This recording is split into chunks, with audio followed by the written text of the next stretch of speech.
That is okay for me to stand in for you right now? Yes. Okay, could you please state your name? Literally. What is that noise? Right. Shouldn't you check? I don't feel safe. Why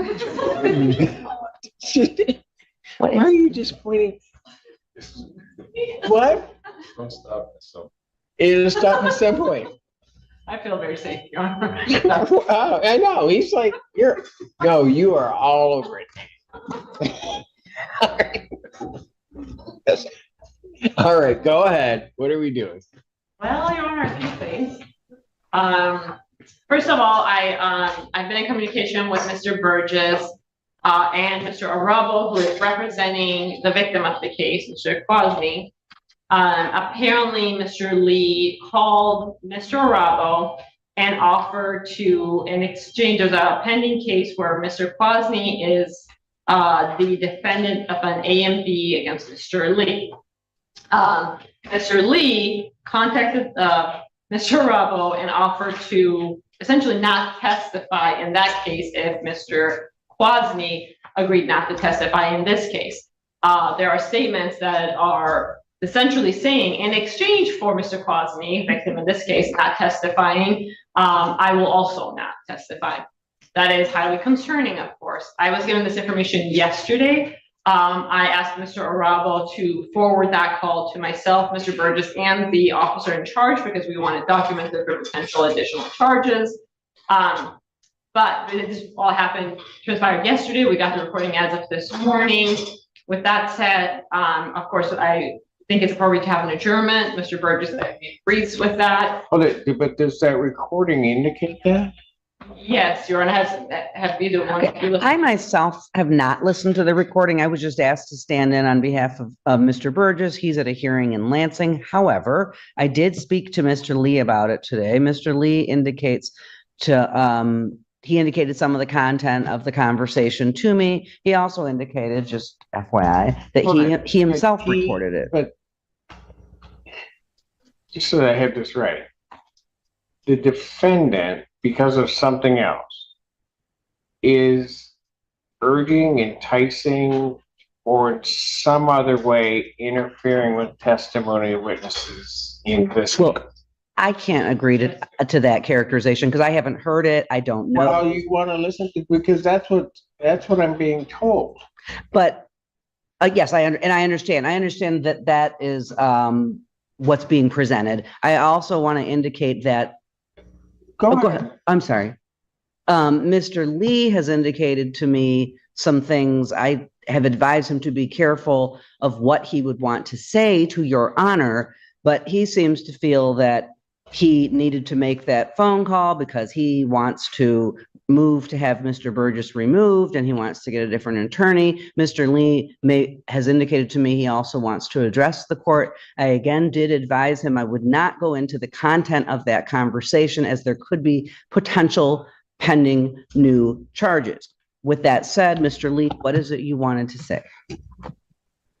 Yes, Judge. I indicated to, what's your name? Ms. Rubio. To Ms. Rubio that for a little bit over a month, I contacted my attorney, Mr. Burgess, and I instructed him to contact the lawyers from both sides, the prosecution and the other side that represented Mr. Quasny, and I instructed him to offer a plea or to negotiate some sort of settlement, and he indicated that he would do that.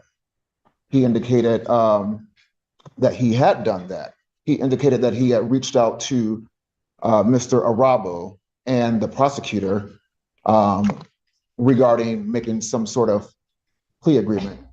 Him and I discussed what that could be. And so now, fast forward, yesterday, I contacted Mr. Burgess and I said, hey, have you reached out or have you heard anything from Mr. Arabo and the prosecutor? He said, and he indicated that he had not heard anything and that he had reached out to both attorneys multiple times. I knew that to be a lie I suspected that to be a lie. And I knew that if I were to have him or to ask you to have him removed or substituted, that I would have to prove under Strickland versus Washington that he, I don't know, are you a lawyer? I was, Mr. Lee, no, to my knowledge, no. so I knew that I had to prove that he was ineffective. I knew that I had to prove that our breakdown was egregious. So I recorded the call myself. And I called Mr. Arabo and I asked if Mr. Burgess reached out and discussed any sort of plea negotiations. Mr. Arabo said, no, sir. He had not had any communications with my attorney. So I confirmed with Mr. Arabo that he had not received any communications about any kind of negotiations with any kind of plea agreements on my behalf. I'm so sorry to interrupt Mr. Lee before he makes more statements. And I did record the call. That are false to this. I recorded the call. Criminalizing himself. I recorded the call. In his best interest, he might want to listen to this call before he makes any further statements. In the call that was sent to us, there is indication there's no discussion of a plea, not what was sent to me. That was recorded by Mr. Arabo. There's very clear that there will be no testimony in his case if Mr. Consley agrees not to testify in this case. So I have the text messages. Further false statements are made to the court, which is not necessarily a problem for me, but I want to make sure that Mr. Lee's rights are preserved. I have the text He messages. might want to listen. You don't know what? That's the third time you've done it. You're gone. Mr. Allen, take him.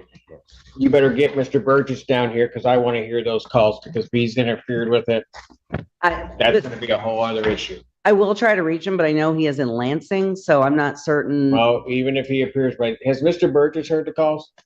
I don't know, Your Honor. They were sent this morning. I asked Mr. Arabo to send them right away yesterday, and we received them this morning. Mr. Arabo can also be available via Zoom if necessary. All right.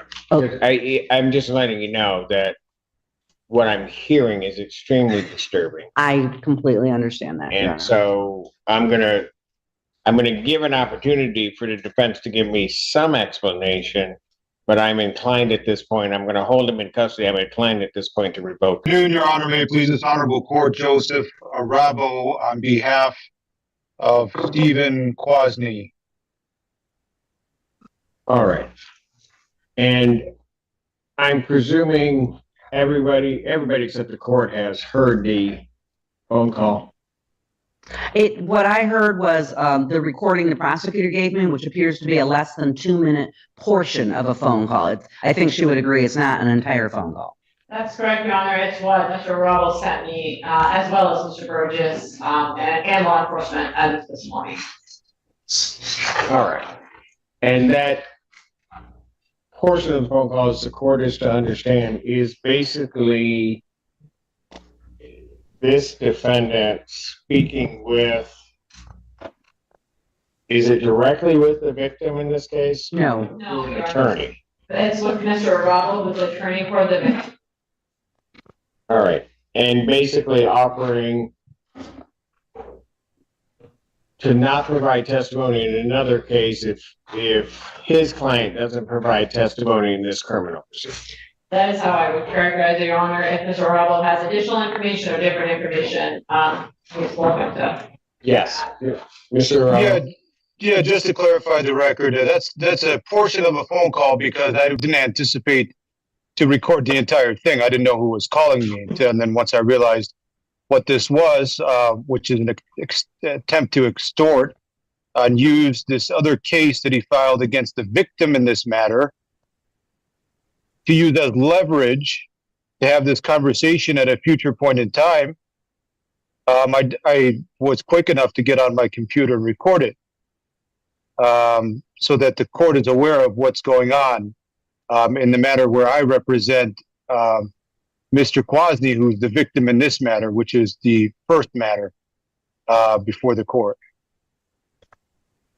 Your Honor, if I may, I really object to that characterization that it was an attempt to extort. I've spoken to Mr. Lee at length about the purpose of the phone call. I also listened to the portion of the phone call. Perhaps the court could listen to it. I do not believe that was what was happening at all. And plus, I don't think there was nothing on there that indicated he was trying to extort this attorney or the complaining witness. Frankly, what Mr. Lee has alleged to me is that he and Mr. Burgess have basically had a breakdown of communication, that he's spoken to Mr. Burgess multiple times, asking him to advocate on his behalf to the prosecutor as well as to this other attorney to try to come up with what he has called, not being a lawyer, using the words a settlement agreement or a plea negotiation. That's what he said to me.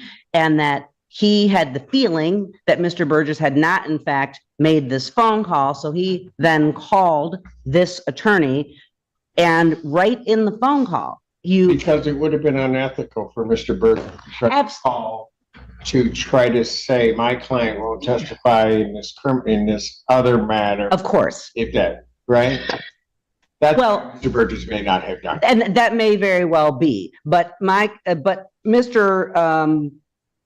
Lee indicates that, and I haven't seen these, he indicates that he has text messages back and forth with Mr. Burgess, and that Mr. Burgess, quote, lied to him about whether or not he made these phone calls. So he indicates the main reason that he wanted to call. That would be irrelevant. I know that, but Judge, trust me, I know that, but I just wanted to make a record. What, could I just finish though? Let her finish. Mr. Lee indicated the main purpose of the phone call was for him to find out whether this attorney could verify whether Mr. Burgess called him. If you listen to the call, the portion of this call, it's literally on there. He says, it starts out with him saying something about plea agreements.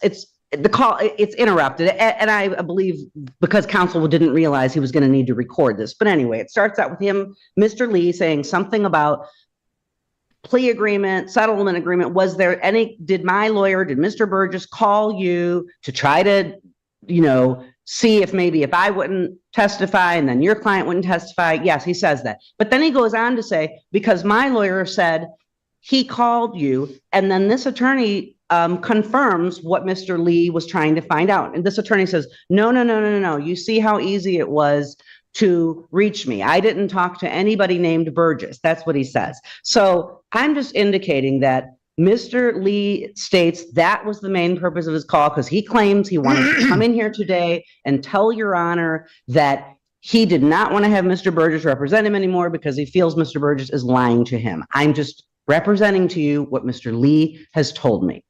Your Honor, if I may. I'd like to say something. Thank you. Mr. Arabo, it's my turn. One moment. Your Honor. Because apparently that's how it works in this courtroom. Tana says it's her turn, so it's her turn. Go ahead, Ms. Tana. Mr. Arabo had some trouble with the. That's only because she's there and I'm not. Your Honor, I don't really, quite frankly, care what's going on with the client relationship with Mr. Burgess, or claims Mr. Arabo is making about extortion. That's not something that people are going to get involved in at this stage. What I'm concerned about is there is a clear difference between a plea negotiation and two witnesses not testifying. One of them being Mr. Lee, the other one being Mr. Quasi, not testifying in exchange for something. And I agree that the court should just listen to the call rather than us going around calling it different things. What's clear to me is that there is an offer to not testify in exchange for Mr. Quasi not testifying in this case before this court. That is what I'm hearing on that call. That is what's concerning to people, and that's what may bring future charges. We're in an early stages. This needs to go to law enforcement. It has gone to law enforcement now, and we can follow up.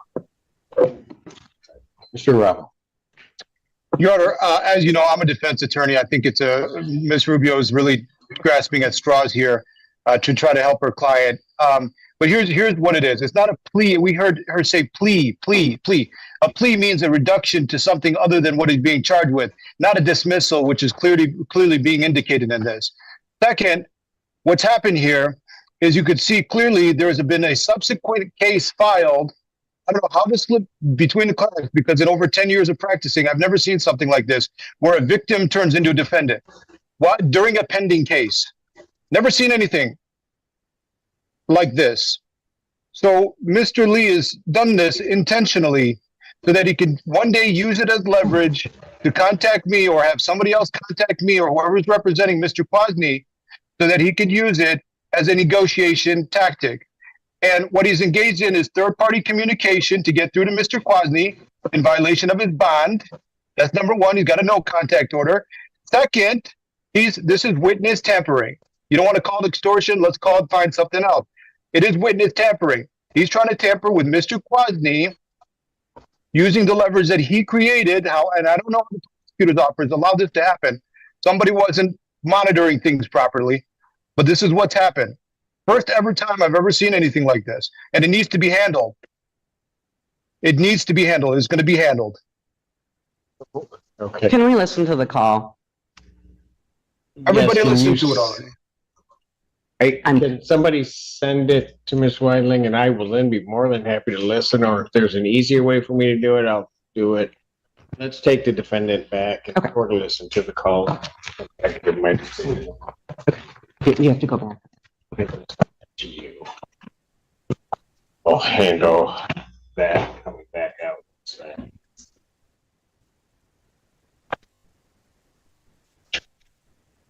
I think Miss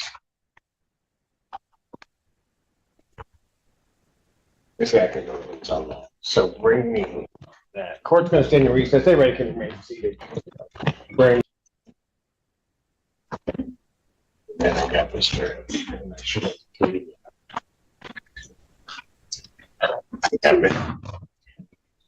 now I got Kennedy Brown. And got it. Yeah. Okay.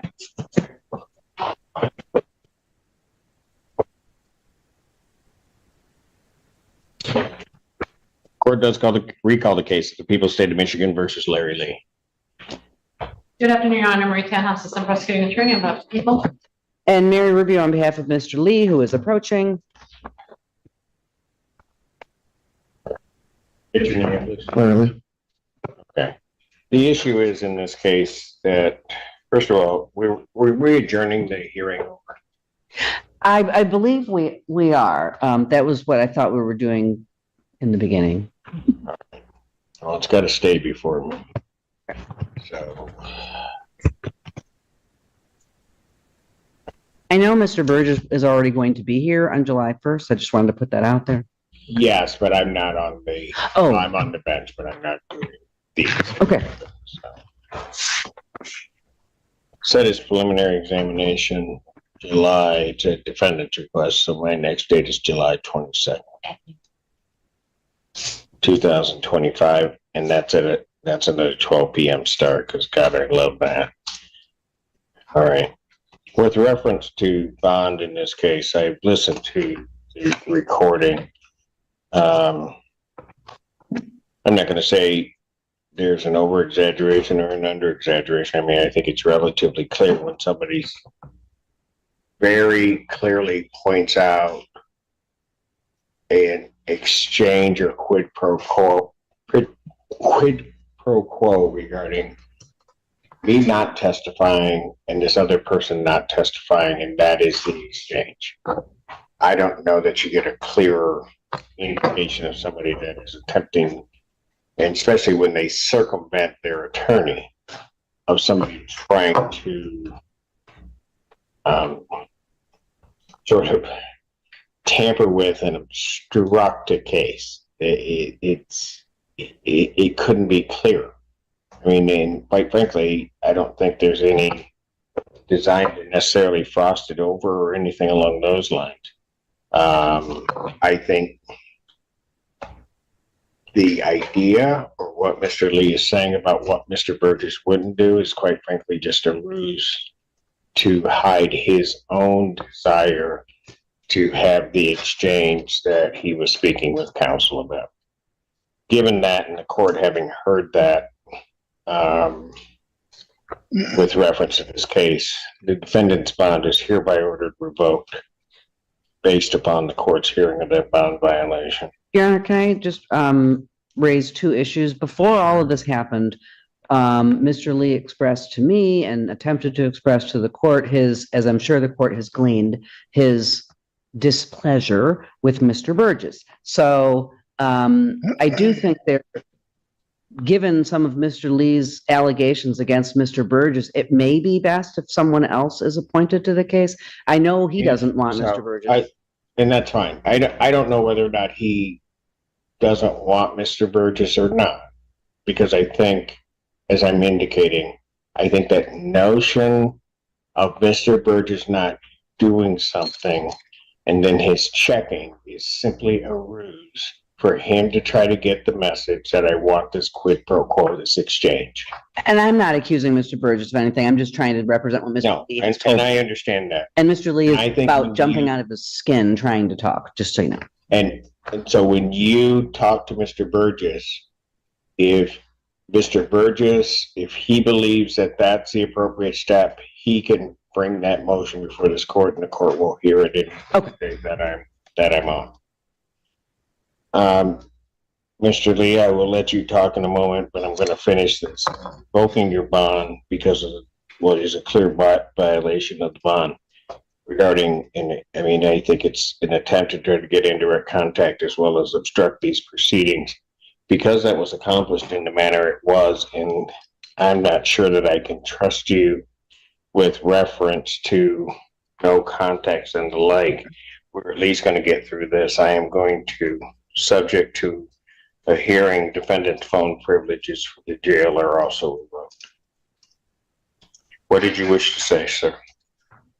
The thing that my substitute attorney here didn't convey to you was that I told her that I have the evidence with me in hand, that my attorney, Mr. Burgess, was the one that actually said that this was a legal way that we can go about it. And no, I'm not. You know what, I'm not- Mr. You might as well stop right now. I have the text. Because no, I'm going to tell you, I don't know if you're misunderstanding something or what, but you are not. Mr. Burgess has appeared before this court. You are not going to sit here and try to disparage that man, saying that somehow or another, Mr. Burgess represented to you that obstructing a case in this fashion was a legal way to proceed. I'm not going to believe it, and I'm not going to hear you. I'm not going to hear you. I don't know what how do you not understand what I'm telling you? Now, if you've got that information and you think that's what it says, you get it to counsel and the court will take a look at it. But you're not going to sit here and disparage that man. It is not going to happen. I'm done. Bond revoked. Take you. Thank you, Your Honor. Thank you, sir. Appreciate your wait and patience online. No problem, Your Honor. Are you still on the record? Pardon? I am. Are you still on the record? You know, I'm not sure who this kid is or what he's capable of or what sort of messages he can get out to other people. But if the court could put a no contact order because somehow I've become a witness in this matter, I'd appreciate that. A no contact with you? Yep. I don't want to be contacted by any third parties. I want out of this thing and I want to be done with it. Didn't ask to be here. I will add that no contact provision. And Yeah, one of those, Your Honor. but counsel, why don't you let us know how you really feel? I know. All right. We'll I take think the care of that. quorum I'll add I think that the quorum's I'll been add through that enough no today. contact. Thank you. Appreciate Thank it. you, sir. Thank Take care.